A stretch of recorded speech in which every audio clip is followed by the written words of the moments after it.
Hello, everybody, wherever and whenever you currently are. Welcome back to another live stream on the Laravel channel, and welcome back to another episode of my behind the scenes interview series where I talk to people from the Laravel team about their products, about their packages, maybe about their extensions, and we just go through the backstory and see how it all started. And yeah, maybe the person shares some of the little secrets with us as well.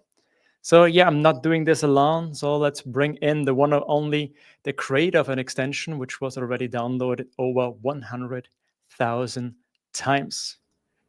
Here we go, Joe Tannenbaum. Hey, buddy, how's it going? Good, man. How you doing? I'm good too. So Happy to are be here. you? Excited.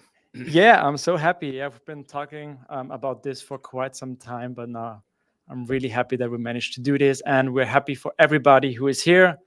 So let's see. We have Adrian, my friend from Austria, Ashley. Hey, how's it going?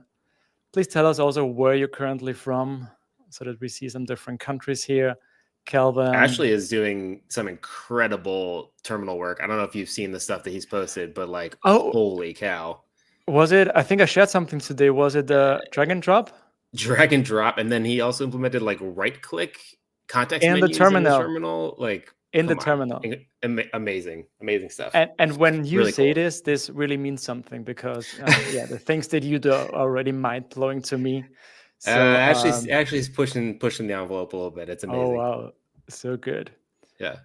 So who else have we here? Marianne. Hey, how's it going? From London. So Joe, you are from New York, is that right?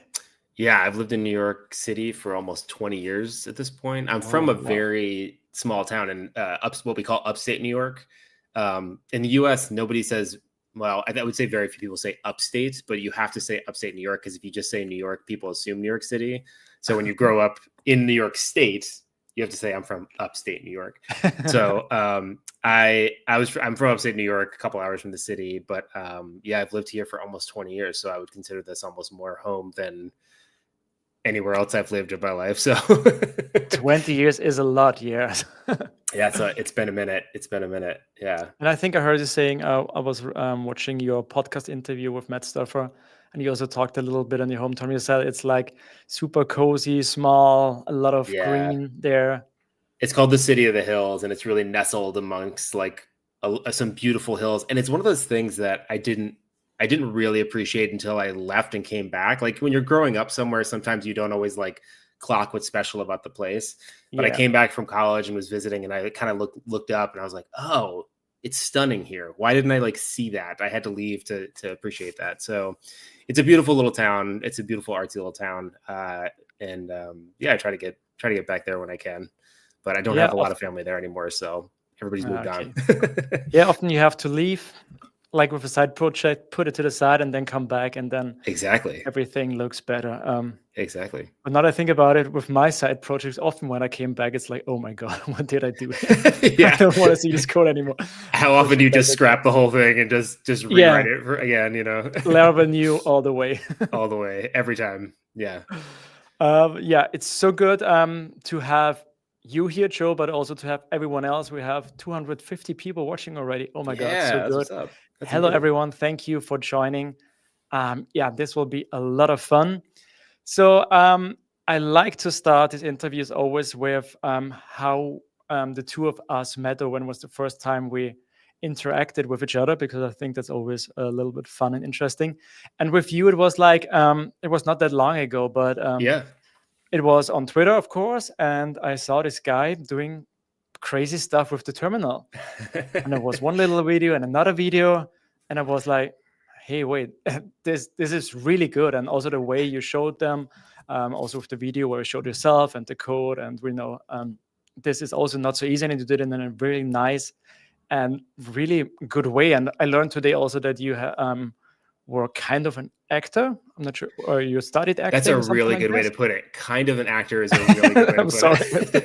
This was offensive. I'm being, no, not actor. At all. Well, heavy quotes. No, I went to school for acting a lifetime ago, and that career is far behind me, but I was kind of running this career and that career in parallel. So I was trying to do acting gigs at the same time that I was like a freelance web developer, and freelance web development eventually won out because it actually paid the bills. And then the rest is history. We've just been a developer for a very long time at this point. Yeah, but so cool. And I saw all those things on Twitter and was like, oh my God. And then Taylor also contacted you about your work, because I think at the same time we were building Laravel prompts, or Chess was. Yeah, so the loose timeline is basically that I was trying to build out a prompts like library, unbeknownst to me, at the same time as Jess was doing it. Obviously, what she came up with is like head and shoulders above what I was building. But yeah, so Taylor kind of reached out and said like, hey, just a heads up, like we're doing the same thing right now. Like we're on the same wavelength. It's very cool to see. But keep doing your thing. If you're having fun, like do it up. But just so you know, like there's an official package coming down the pipeline here. And then when that package came out, I took it and sort of Frankensteined it, and like that's when I started going crazy with the terminal stuff, because I saw the potential to just sort of like blow it up full screen and not keep it as little tiny prompts. And yeah, and then that became me working here eventually. Yeah, basically. The rest is history as well. So the rest is history. Yeah.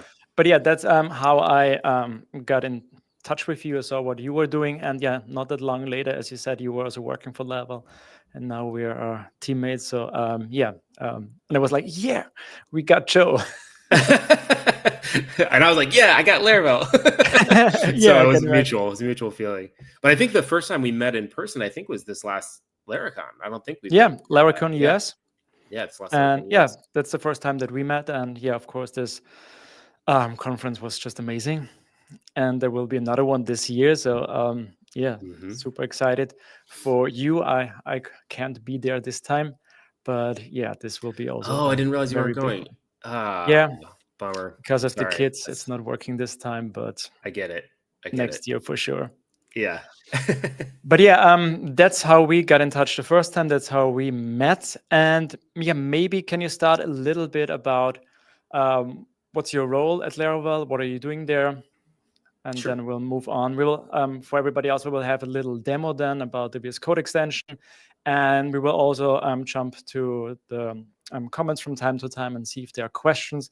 But for sure, at the end, we will have a dedicated section just for questions. So yeah, keep that in mind, stay till the end, and we'll try to answer most of them. Cool. So yeah, I'm the open source lead engineer at Laravel. So what that means is my time is spent thinking about things that we want to develop, new packages, new features, new open source offerings, along with Taylor. So Taylor and I will talk about what's on the roadmap, plan out projects, and then also maintain current projects. So it's a lot of, reviewing issues and PRs and making sure everything's up to date. Yeah. And so the focus thus far has, for me personally, been on inertia in VS Code. And then as the team, it's been, starter kits. There's a kind of a whole slew of mini things. And there's a couple other things coming down the pipeline, which we're excited about. So yeah, that's my role in kind of day to day here.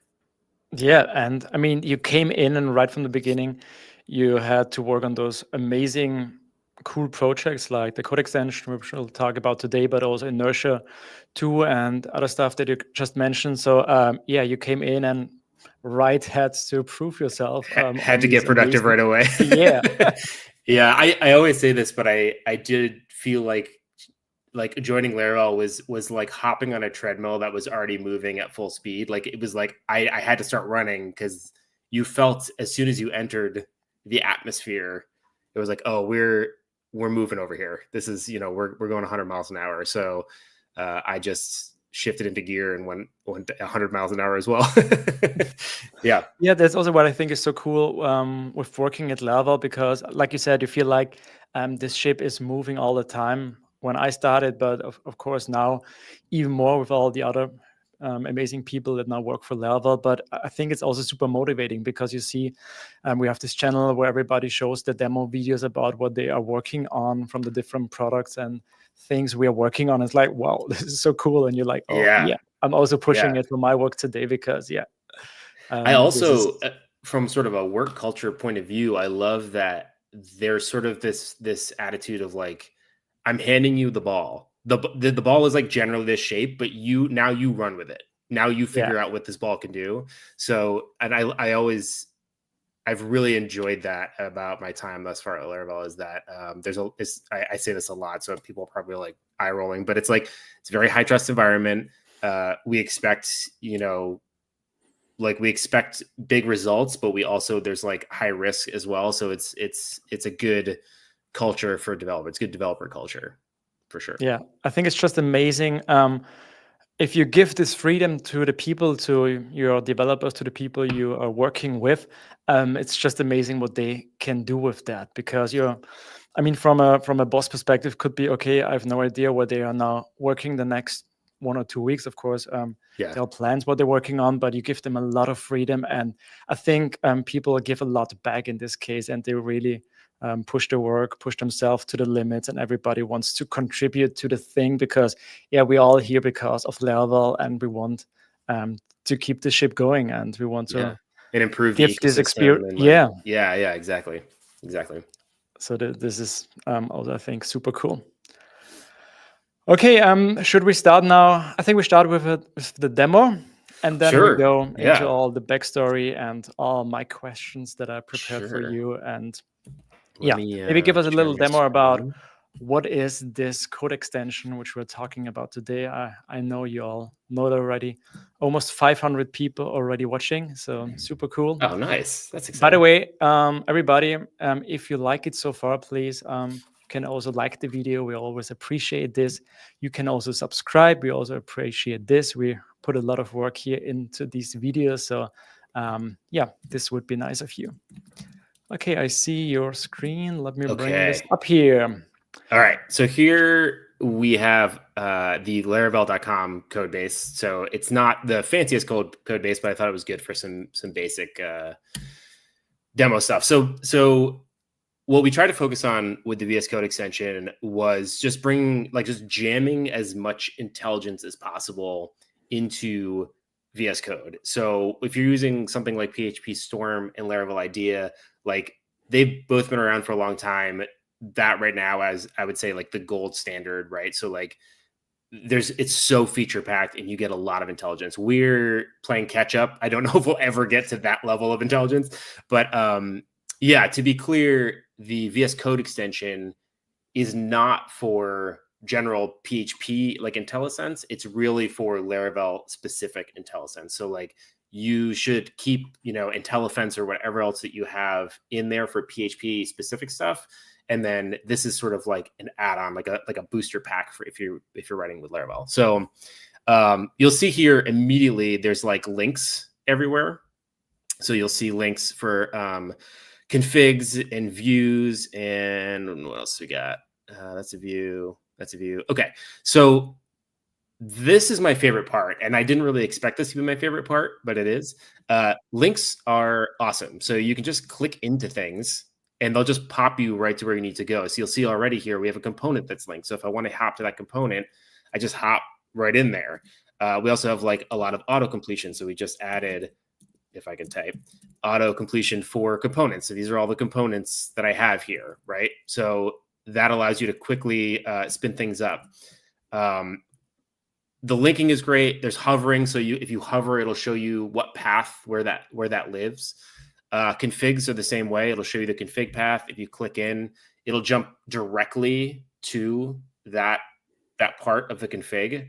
That was important to me. I didn't want you to just go to the file. I wanted you to go as close to with what is relevant as possible. You'll see here we have some yellow squiggles. These are because these are missing env variables, but no worries. You can just add that to your env. And once you do, you get that linked, and you also get the value on hover. And if we go back here, I believe, we also get this value. So now we know that that's the value of this token without even having to like dip into the env itself or the config itself. So obviously it'll click right to that spot. And also if you happen to be missing one and it's in your env example, we'll just copy it straight over from your env example into your env, and now that's there. So I tried to like provide a lot of shortcuts, like even silly shortcuts. This is my own personal pet peeve, but I was just like, why not? I'm building this extension. Yeah. If you're on an env variable, this little light bulb will show up, and you can just say create a env variable from this, and it'll just create this for you, right? So it'll just immediately do that. And if you want to do that with a couple of them, you can just do this and create env variables for all of this stuff. Whoops, that was a weird thing. Yeah, so like just some of it's like a little bit on the sillier side, but some of it, I think most of it is pretty useful. Important to note that like everything that we've put in, I believe, is configurable. So you can turn any of this stuff off at a very granular level. So if you don't want that's nice. Yeah. stuff, you can just say like, I don't want env diagnostics, or I don't want env linking, or I don't even want hovering for env. You can, all of it is really granularly configurable, because I didn't want to overload people with a bunch of visual distraction if they were only interested in certain parts of what the extension could do. So what else? We get stuff like app binding autocomplete. So if it's like a string, for example, if we said, what is auth bound to, you can see exactly what auth is bound to and jump to where it's actually bound, right? So you can say this is where it's bound and this is what's happening, which is pretty cool. You also get some good, so if we type into that, we're using a user model. I think that's the only model in this code base, probably. We should get some, hopefully. Yep, we get some nice auto completion for stuff like this, for like queries. We also should get auto completion for properties that are available. And if you create, so if you said like, let's see, user fill, you only get fillable properties. You only get properties that are allowed to be filled here, which is sort of nice. And then you also get, of course, relationship properties, which this only has notifications. But, we try to really, Eloquent is a really tricky one. There's a lot going on there. So we tried to jam pack it with as much intelligence as possible around these sorts of features. So that's a quick overview. There's a lot here. The extension goes pretty deep, but that's a quick overview, a little demo of sort of a high level about what we're getting. So a lot of autocomplete, a lot of linking. I think linking is super valuable. So I really tried to put it, if you could jump right to where you were going, I really tried to put it as many places as possible. And then hovering where it was relevant and helpful. Oh, translations. That's actually, I actually have no idea if there's any translations in this. Yes. So translations, you get autocomplete for that.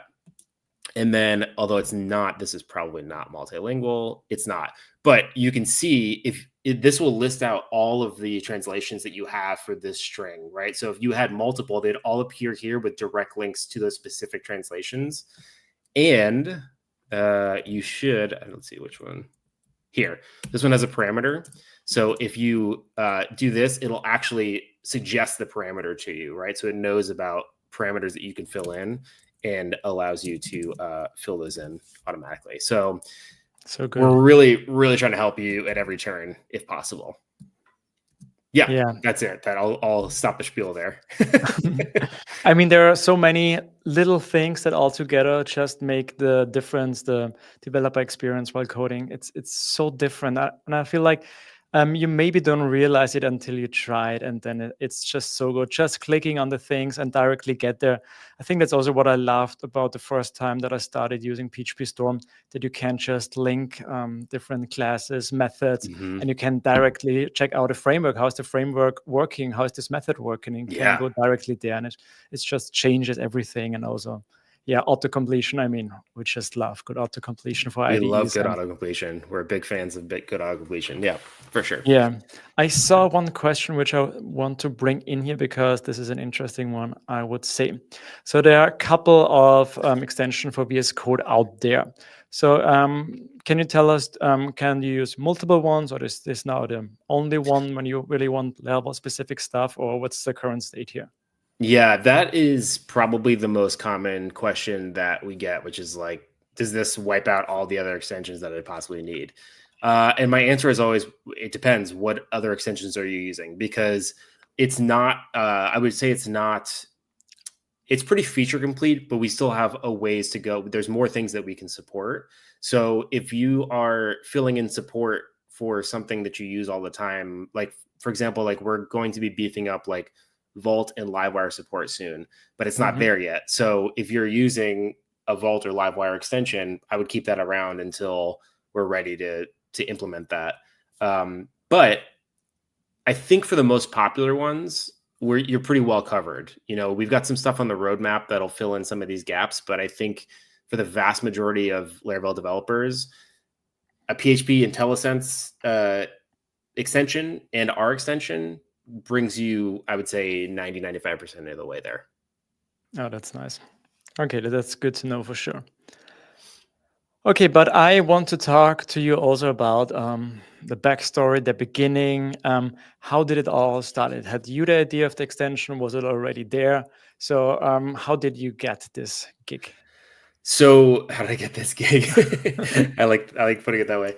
I got the extension gig because basically on day one, Taylor said, "Here's like a dozen things I'm thinking about. Can you add things you're thinking about to this pile? And then we'll prioritize them and figure out like, you know, I think he said we have time for like 1 to 2 projects before Laracon US. So let's figure out what those 1 to 2 might be, and let's get them done, and so we can present them at Laracon US." And out of that pile came Inertia 2.0 and VS Code. And the reason why VS Code floated to the top was because we wanted VS Code users. It's a very popular IDE. It's free. We wanted them to have a better experience. The experience thus far was, I mean, I think I had maybe 6 different extensions installed. And especially if you're a newcomer to the space, it's hard to tell where to go. It's hard to know where to like point your IDE. Like, are these reliable extensions? Are they good? And a lot of them were great. Like I used them all, but I was cobbling together about 6 to make the experience that I wanted. And I still wasn't getting the autocomplete that I wanted. And I still wasn't getting the usability that I wanted. So we thought we could do a better job both for newcomers to the ecosystem and for people who are lovers of VS Code and want to improve their experience vastly. So that's why it rose to the top. We wanted a better experience for one of the most popular IDEs in the world. So yeah. Yeah, and I think this was a bit of surprising to me because I'm PHP Storm user for a long time, and also Laravel IDEA user, the plugin which we mentioned, which by the way is paid, and our official VS Code extension is free, like the editor, which is just crazy when you think about it, that you can use such an editor and such an extension without paying for it. And for me, it was like, okay, I guess most people are using PHP, are using PHP Storm, and there are some people using VS Code. Maybe they do a little bit more JavaScript or something like that. But then at some point, I realized how big the community of VS Code is, and people just preferring this editor, preferring something else about it, or just because it's free, because you have to pay for PHP Storm as well. So that's also a big difference. And I think they also explain the numbers for having this extension now installed over 100,000 times. It's mind-blowing, right? Yeah. I will say, I mean, from sort of a personal experience point of view, and from, from a personal experience point of view, the anticipation was like intense. Like as soon as we announced that we were working on it, it was constant. I mean, like my social media, like 50% of people talking to me were just like, when's it happening? I was like, I promise you I'm working on it. I'm going as fast as I can. I'm but one man. Somebody made the joke that it's like we could do a giveaway that said, if we tweeted out, we'll give away $1 million to the first person that says, I love Laravel. And the first comment would still be, when are we getting the VS Code extension? And I was like, yeah, that's fair. This was like last year after Laracon US. But the response has been good. I think the people jumping in to help, we've gotten a lot of like really valuable PRs from the community, and that have like really moved the ball forward there. It's been really great. And from a personal experience, like I've never released something to such a wide audience so fast. So, the feedback has been fast and furious, but also really welcome. And I'm excited to hear from people and hear what they're liking or not liking about it and how we can improve it. So keep it coming. Yeah, I can also tell on Slack, on the Laravel Slack team channel. Every, I don't know, 10th message was about this extension. When is it Yeah, live? yeah. When is it live? When is it out of beta? Yeah. And you Well, were it's like, out now. okay. It's real. Yeah. And you see, we have over almost 800 people watching right now. So Oh, yeah, nice. people are still super excited and interested in this. So yeah, that's why I like to dig a little bit deeper. So you got the gig for the extension. And how do you start? Have you ever done anything with VS Code? Have you built an extension before? Did you had any experience or? No, I went from no extension to an extension in the span of a week. Oh my I God. said, okay, let's figure this out. And thankfully, the documentation is very good for the VS Code extension development side of things. They kind of kick you off with a little starter kit, like they give you like basically like the skeleton of one, and then say like, now here's some documentation to point you in the direction. It takes a little bit of sifting. It's not always as straightforward as I want it to be, but we got there. We got there, and I think the hardest, we're packing like a lot into one extension, and to make sure that it's all configurable and that it as performant as possible is important to us. So yeah, I literally went from like, how do we make an extension, to Friday being like, okay, well, we have something and we're getting auto completion. Like that was the journey of like 1 week. It's like, okay, we've got something and it's providing some sense of intelligence about the project right now. Very little, but I'll take it for the span of 1 week. And then we just sort of snowballed from there. Oh my God. I just think about it. Taylor comes to you. We need this extension. Can you do this? And Joe is saying, I have no idea with VS Code and extension, but yeah, I can do this or I can give it a try. And were you scared or was it like, I'll figure this out somehow? This is where I live and breathe. I love when people go, how do we do this? I'm like, I don't know. Let's figure it out. I love it. This is because I don't want to do the same thing all the time. I want to always be learning. I always want to be pushing myself. And this job is only pushing myself. there's not a lot of coasting here. It's like all, really moving that ball forward and like learning more and becoming a better developer. And yeah, it's been great in that way. But I love when somebody hands me this sort of like misshapen or sort of seed of an idea and they go, how do we do this? Like, I don't know, let's figure it out. That's my favorite thing to do. So I no, mean, I wasn't scared. I was very excited. this is so cool. I mean, I'm not sure there are many people out there that can do this. I would be super scared. I would be, oh my God, how do I do this? How do you even write this? Is this in JavaScript or how do you Yeah, write it's an in extension? TypeScript. Yeah, TypeScript. Okay. you can write it in anything you want, but the VS Code runs on TypeScript. This is TypeScript, so it sort of works well together. Their default skeleton is a TypeScript skeleton. So yeah, I've written an absurd amount of TypeScript since being hired as a PHP developer at Laravel. I've written like virtually no PHP here, but that's okay. I'm happy in TypeScript world. I really enjoy it. Oh my God, so good. So you got the gig, you started, and you said like in the first week you started playing around with it and tried to figure out how this could work. And was this a straightforward way on how to do this, or did you had to check like a lot of other projects, or how did you approach this? Yeah, I cross-referenced a lot of other projects, both like in our ecosystem and out of our ecosystem, to understand how the extension was working. I think also this sounds a little silly, but it is actually sort of important. Like I reorganized the project probably 4 times in the first 5 weeks of working on it, because I was understanding like how I want to make it as easy as possible for someone to contribute to this and know where to look for things, and B, I wanted to group similar things together. So like things that had to do with app binding, I wanted all of that to be in the same place. So you could kind of just like pop into one file. And if you wanted to add a feature, it would be like very simple to add something, because you had to look at essentially one file and just like add, now we need to look at this class and method for autocomplete, just as easy as possible. And that plan thus far has worked because people have meaningfully contributed. And I'm sure there's another reorganization in my future, but I think that was the biggest. It was like things feel too scattered. They're in the wrong place. I'm reaching to 4 files when I want to reach to 1 file. It was a lot of like sort of mental model stuff that got me a little tripped up in the beginning. But I think we're in a decent place now. Talk to me in a month. I'm not sure. Yeah, I will. But when I think about it, you start. I guess when you start with something like this, you want to start easy, try to figure it out the first kind of auto completion, the first link to get Yeah. something to work to see that you're going the right direction. But on the other hand, like you said, you have to think about this will be open source. There will be probably a lot of PRs. How do I Mhm. organize this in a way that other people can contribute? Is this something where you felt like a pressure right from the beginning to get it right, or did you just go step by step and adjust it on the way? I think I felt pressure in the beginning, but the pressure was in my brain.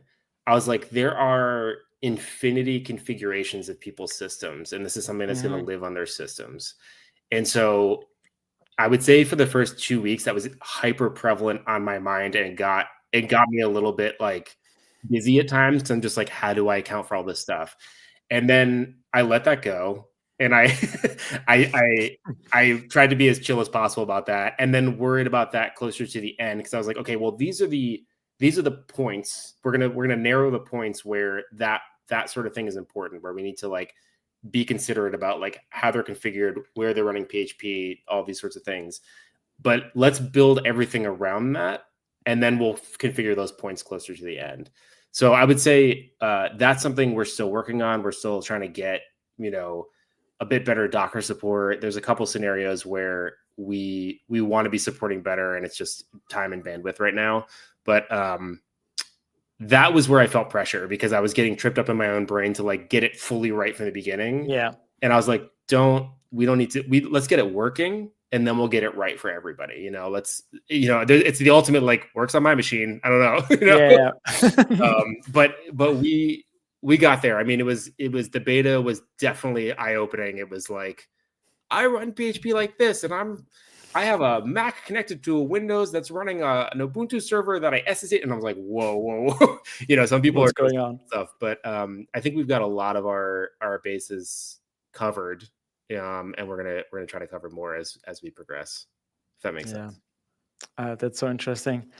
I also think about, so you started working on it. Were you working alone on it, or did you just check in with Taylor like every week and like, hey, this is what the current state is, what's your input, and you moved on, or what was your Yeah, process over the weeks or months?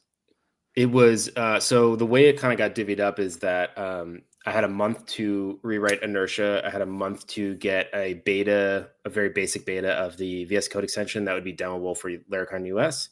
And then I had 1 month of buffer that was just sort of like put a bow on anything that we need to demo and figure that out. So during that month, that was VS Code heads down extension.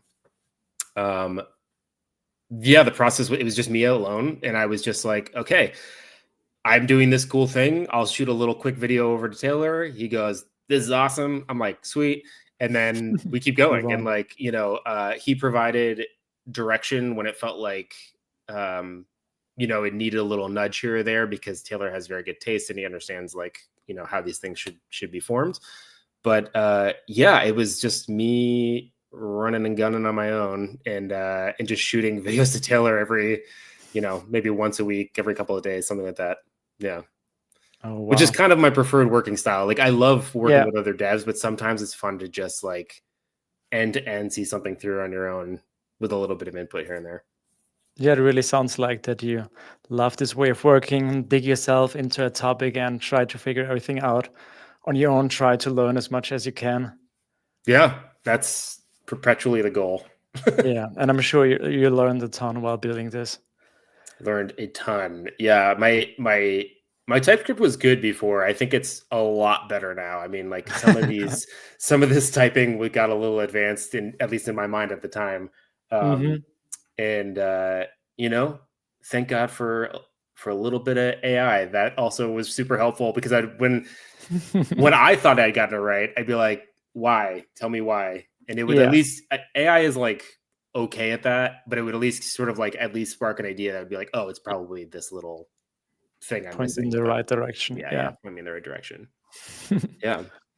Okay, let's try to dig a bit deeper. So when we think about the features that we have, like links that you said, auto completion for Eloquent, which I think was a big thing. So can you explain a little bit of how this works? What you had to do in order to make this work? Is this Sure. super complicated? Is this? I mean, I Well, guess it's not easy, but it's both complicated and simple. So here's what I'll say. This is I think PHP is what makes it the most complicated because it doesn't it runs differently on everybody's machine depending on what your setup is, as opposed to something like if we were just running little shell commands or something like that, it would be a little more straightforward, I think. So here's how it basically works behind the scenes under the hood. TypeScript is orchestrating the entire thing. When you download the extension, we download a binary to your system that is specific to your system type and your architecture, right? So, you know, if you're like Mac Silicon, we download the right binary for you. This binary is a PHP parser. So we'll shoot over the contents of your open editor to this little like local binary. It parses and it says, these are the things we're interested in for XYZ reasons. So like you may want to autocomplete this parameter. You may want to link this, you know, it just kind of like it zips back like a JSON payload of information that says like, here are the sections and lines of this file that you are probably interested in based on what I know about the application. The second part of that is what I call repositories. So repositories are like all of your config values, all of your translation values, what your app bindings are and where they are actually bound. That part is running little mini scripts inside your app. So it boots up your app really quickly in the background, gathers some information, and exits.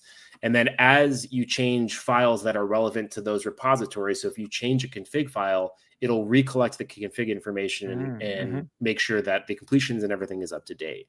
So you've got that part running in PHP. The binary is standalone, so it doesn't matter so much about like your PHP situation for your specific computer.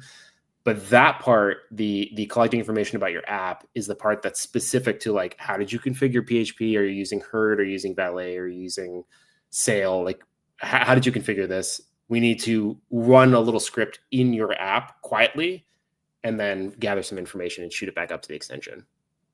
Okay, this doesn't sound trivial at all. Well, it's simple in that like it's the same for everything. So like whether you're collecting like configs, translations, app bindings, whatever, it's the same process. It's just a matter of getting those little mini scripts right and then parsing correctly. And so those are the two. That's the balancing act there. And you get like the PHP tree or something that you can look for, or? Yeah, so for the binary that you download, we are doing like AST parsing. So we are converting it to an abstract syntax tree and walking through it, and it's like a Laravel, a PHP IntelliSense extension would do everything with all of that, right? It would have to gather all of that information. But we are not gathering everything. We're skipping over like large chunks of things that we know we don't care about. We're trying to gather very specific information about things that we are interested about and we know we support, so that it's hopefully a faster process and we're not like parsing that entire tree. But the thing, by the way, shout out Chris Morrell, valued member of the community, good friend, has worked with a lot of ASTs before.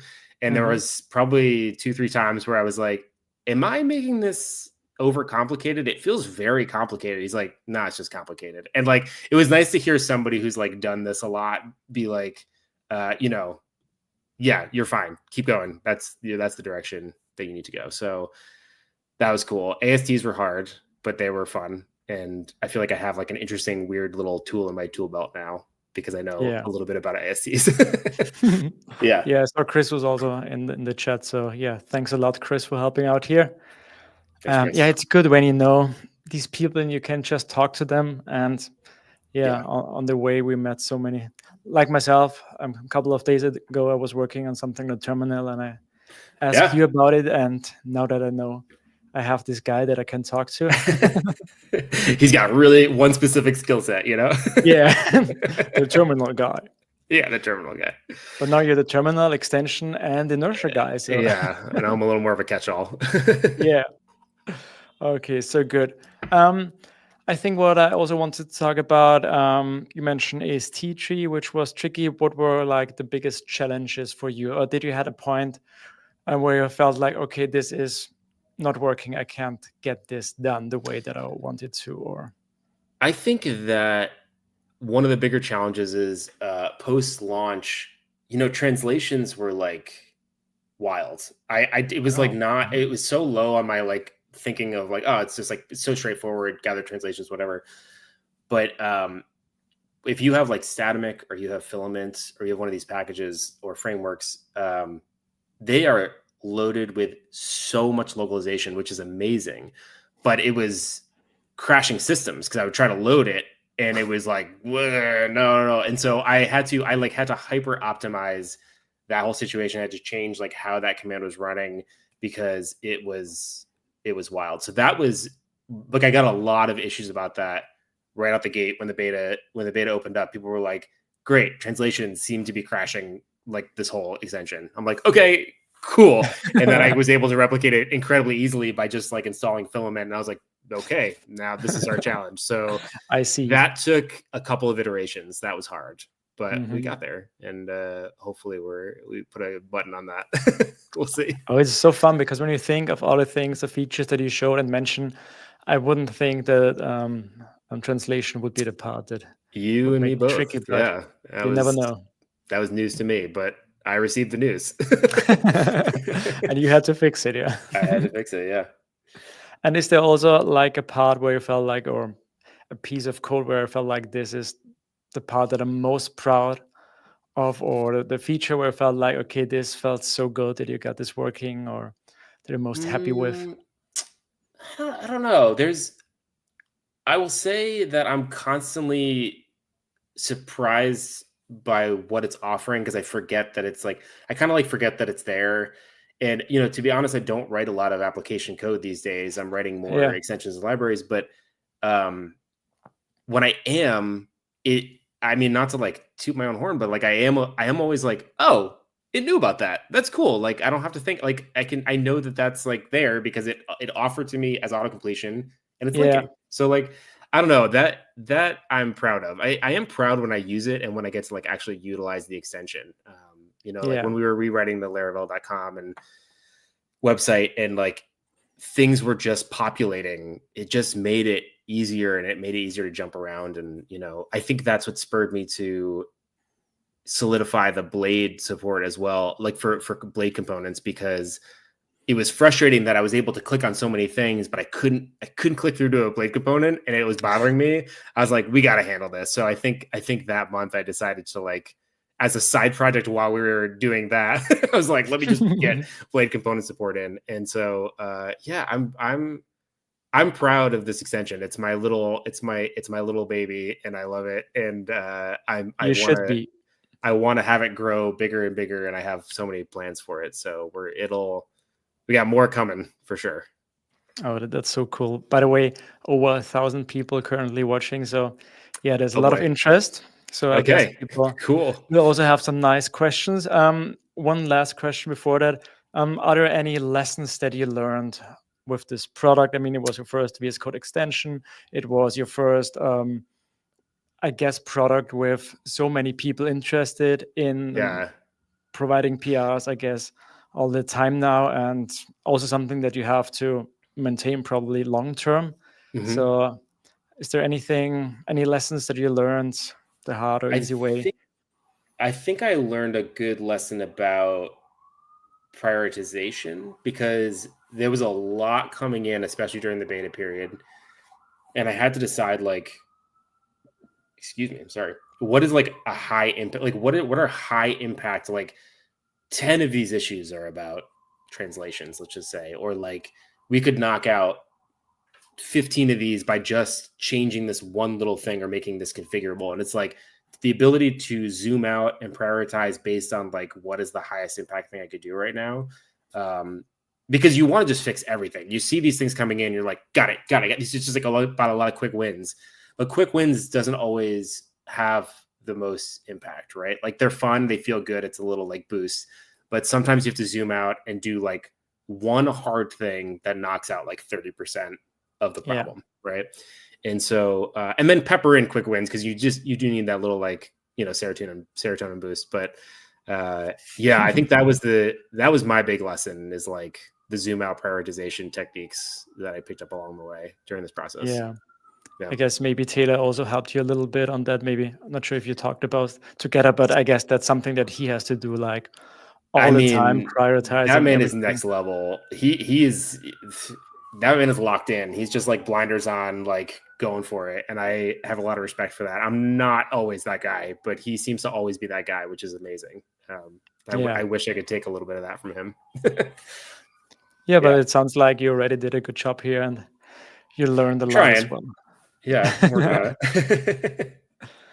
Okay, we're already 45 minutes in. I think if you have any questions, please write them now. I've got one more for Joe in the meantime.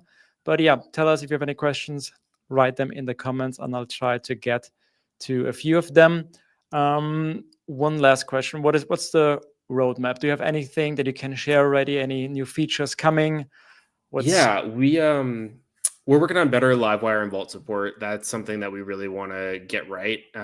It's there-ish. Vault is not really there, but we have some Livewire support in there. We want to beef that up. We want that to be better. We have the test runner available in the code base. It is now commented out because it wasn't in the place that I wanted it to be. It wasn't as performant as I wanted it to be. It wasn't the experience that I wanted, but we can integrate with VS Code's built-in like test running suite. And so I want to do that. That's on the roadmap for sure. Better blade support.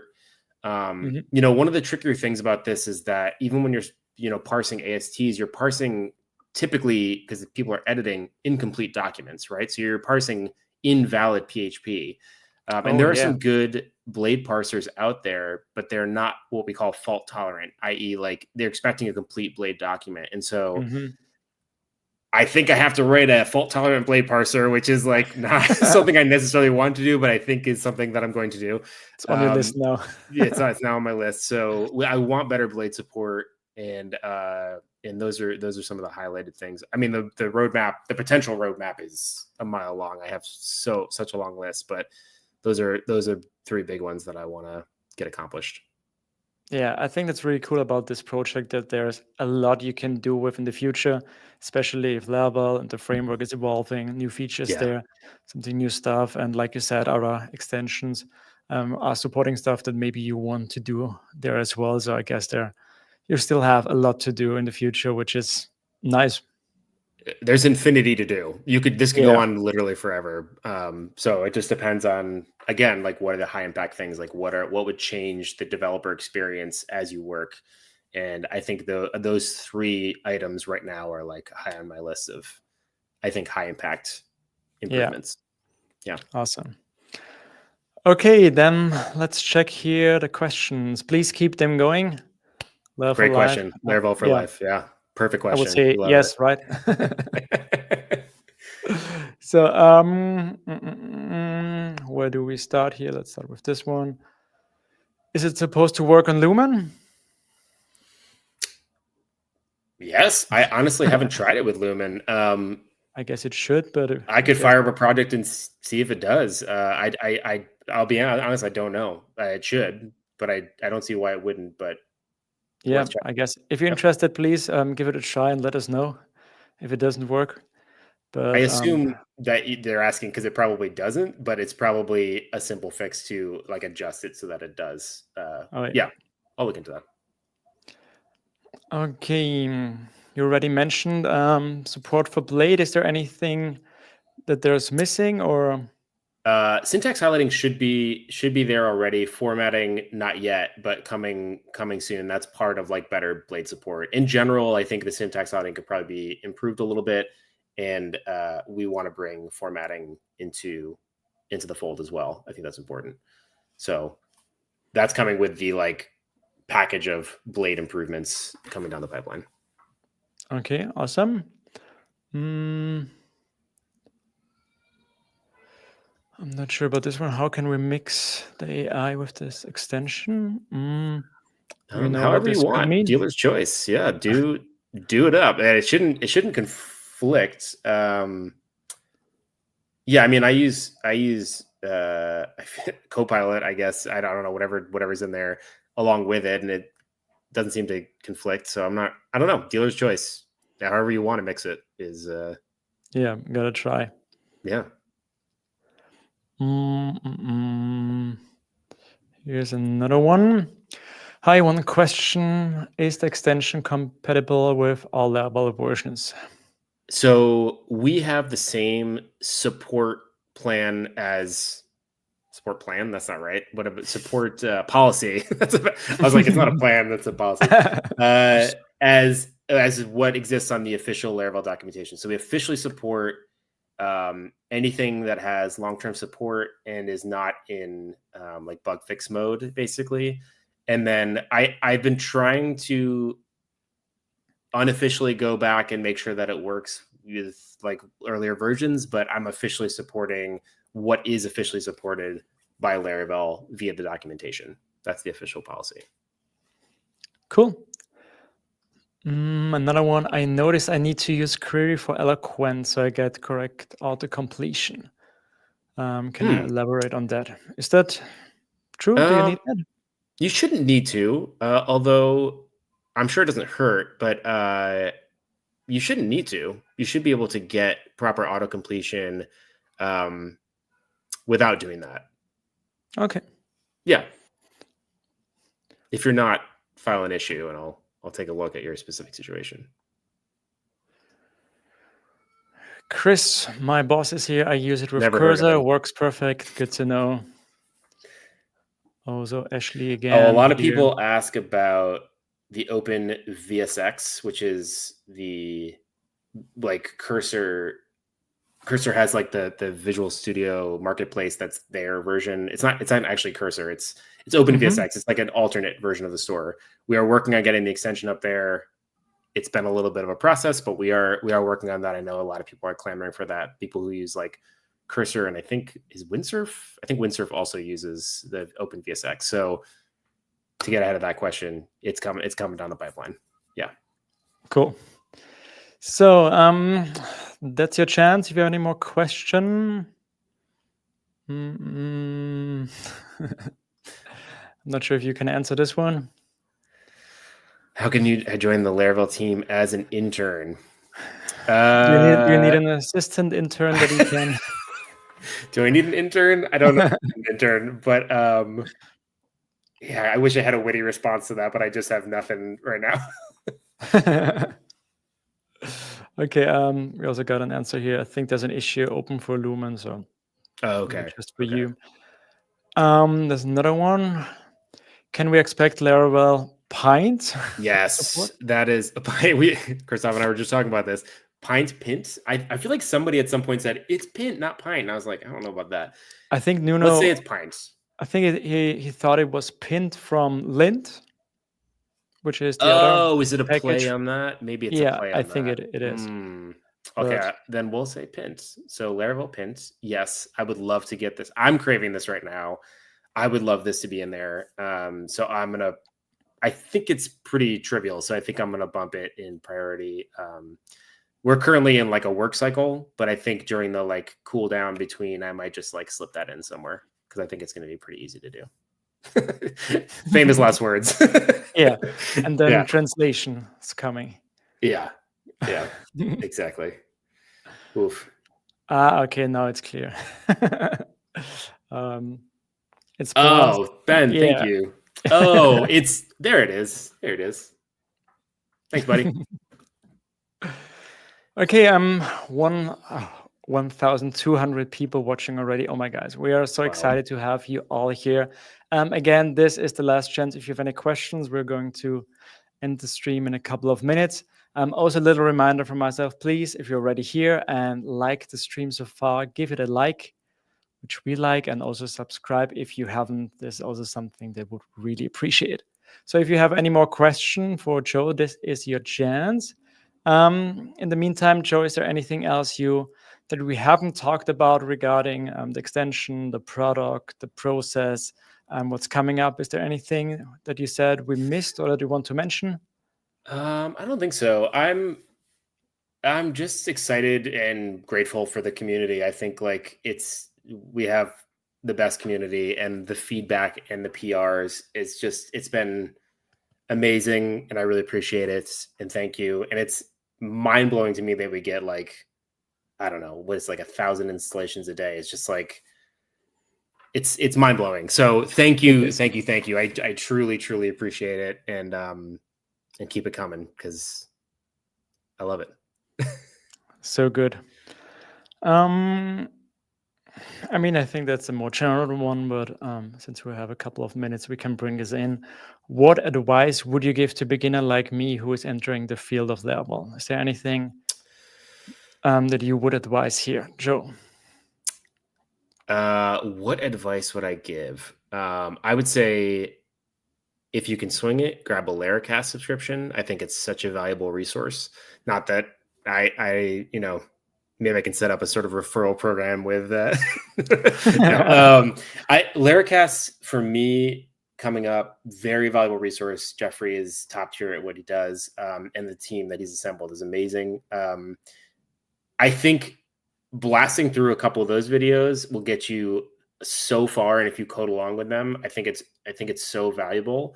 And really, it's a lot of why we built this extension is for people entering Laravel. We wanted to provide them with better guidance and intelligence about projects, and so I'm hoping that this helps people who are entering the field of Laravel. That was really a big part of the goal, is to not make it mysterious, like to make it as transparent as possible, right there in your IDE. So Laracast, grab the extension. I think between those two things, you'll start picking it up pretty quickly. I mean, using VS Code for free, the extension for free, also helps you a lot to get started. I would also add, try to build as much as you can. Start simple. Every side project can help you a lot. With Laravel, especially over the last years, it has become huge with all the packages and products that we have. I think it's good to try not to get overwhelmed and try everything that we support, because there is really a lot, but just pick one or two things out and try this, and try to work on something and try to make it from start to finish, put it out there, get some feedback, and then move on. And I think that's the best part to learn with everything. I think also, if you're coming from another ecosystem or language, something that really helps me when I'm trying to learn a new ecosystem or language, I take a simple project that I've already built in the thing I'm familiar with and just rebuild it as is in the new thing, because it just creates these sort of like translatable channels that say like, this is how I'm used to doing it. How do I just take this concept and move it over here? Oh, Laravel Daily also gets that. Yep. So don't try to reinvent something from the ground up. Take something like a product you're deeply familiar with, have already solved the problems on, bring it over to the new thing you're learning. I think that's also a super valuable track. So good. Yeah. Okay, I think we're going to wrap this up. Joe, thank you again for your time. Thank you for your hard work on this extension. It really sounded like it wasn't easy, although you're trying to put it like it wasn't that big of a deal. But there are 100,000 people, even more out there. They're super happy to have this and now work with this. So yeah, thanks a lot for working on this. And yeah, thank you for your time. It was a lot of fun. I hope you enjoyed it as well. I loved it. Thank you for having me. I appreciate it. Yeah, awesome. All right, then let's say bye to everybody wherever and whenever you currently are. Thank you all for joining. It was a fun. Leave some more comments. Write Joe on Twitter or Blue Sky. That is great. And thank him for his amazing work. And yeah, thank you everybody for joining, and have a good day. Thanks to everybody. Bye.